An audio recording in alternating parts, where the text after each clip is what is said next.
So, imagine this. On just one day in India, tens of millions of people are heading to the polls.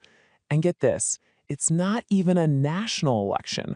We're talking about a massive state-level exercise in democracy, the kind that can really shake up the country's whole political landscape. Today, we're going to unpack the story of two super important elections that happened on the very same day in the states of West Bengal and Tamil Nadu. Let's get right into it. Okay, just look at this number. 90%. I mean, think about that for a second. That's a figure that would be, almost unthinkable in most democracies anywhere in the world. So what on earth is this all about?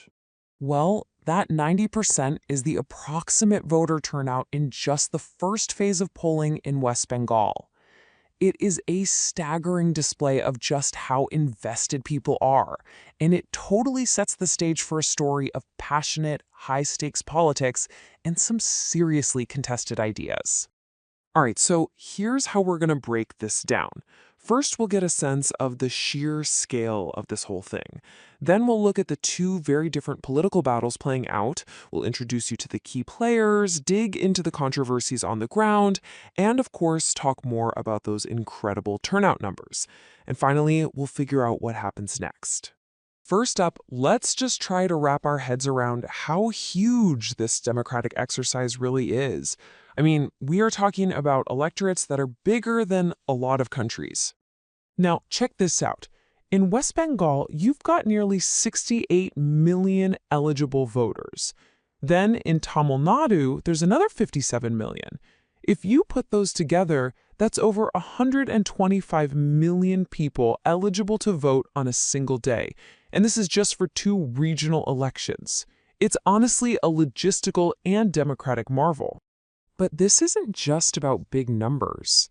These are two fundamentally different political contests, and each one has its own unique drama and its own high stakes.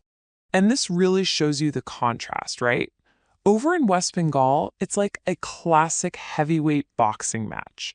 You've got the veteran chief minister, Mamata Banerjee, fighting to keep her title for a fourth term. And in the other corner, the national ruling party, the BJP, coming in with a really aggressive challenge.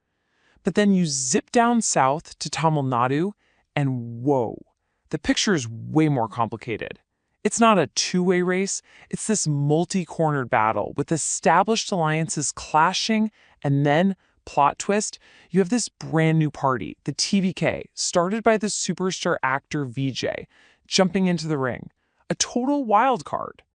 Now, of course, these battles are all about the personalities and the parties involved. And believe me, their campaign rhetoric has been absolutely intense.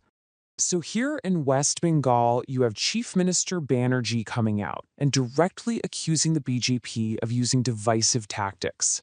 Her whole campaign has pretty much framed this election as a fight to protect the state's social fabric from what she calls attempts to polarize voters, which is, by the way, a charge the BJP completely denies. Meanwhile, in Tamil Nadu, a state where the BJP has really struggled to get a foothold historically, the party is just projecting pure confidence. Union Minister Piyush Goyal didn't just say he thought their side would win, he named the exact date he expects the new chief minister to take office. So yeah, the war of words is just as intense as the political fight itself. But if you look beyond all the big speeches and the high-level rhetoric, what was happening on the ground tells an even deeper story. Election day was actually filled with all kinds of local controversies and conflicts. Yeah, this was not just a smooth process. In West Bengal, a massive controversy blew up over the removal of a staggering 9 million names from the voter rolls. Now, the Election Commission said this was just to clean up duplicates and stuff, but opposition parties immediately cried foul. They were really concerned about potential targeted voter disenfranchisement. And then in Tamil Nadu, you had several villages that boycotted the election completely over local issues, like a fight over where a school should be or a decade-long dispute about a pathway.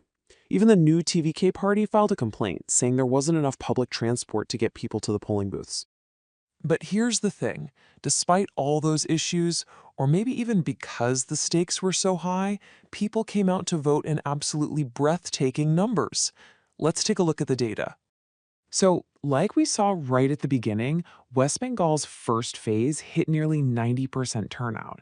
But Tamil Nadu wasn't far behind at all, with an incredible 84.6% of eligible voters casting their ballots. I mean, these are figures that just scream that you have a highly motivated and deeply engaged population.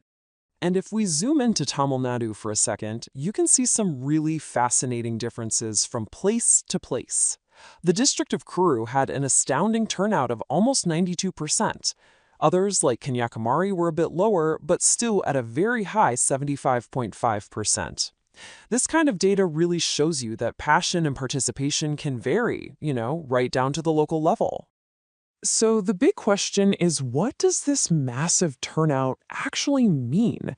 Well, in politics, the same fact can be spun in two completely different ways. In West Bengal, the ruling TMC party is saying, see, these high numbers are a clear sign of support for our government. But the opposition BJP, they claim the exact opposite. They say it's a vote for change. Obviously, they can't both be right.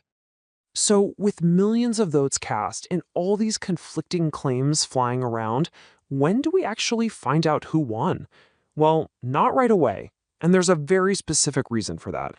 The key thing to understand here is something called the exit poll ban. Basically, the Election Commission of India doesn't let the media publish exit polls. Those are the surveys of voters right after they vote, until the voting is finished everywhere. This is to make sure that voters in later phases, like the upcoming second phase in West Bengal, aren't influenced by early predictions. So here's the timeline we're all watching. The big voting day was April 23rd. The final phase of voting in West Bengal happens on April 29th. It's only after that's done that the exit polls can come out. And then the main event. The official counting and the declaration of results for everyone will happen on May 4th. And, all of this leads us to the final, really critical question. When you have nearly 9 out of 10 eligible voters showing up to cast a ballot, it's more than just an election. It's a statement.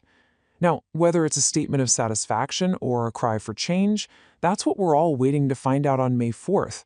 But one thing is for sure. The energy and passion we've seen will have an impact far beyond just these two states, and it's going to help shape the direction of Indian politics for years to come.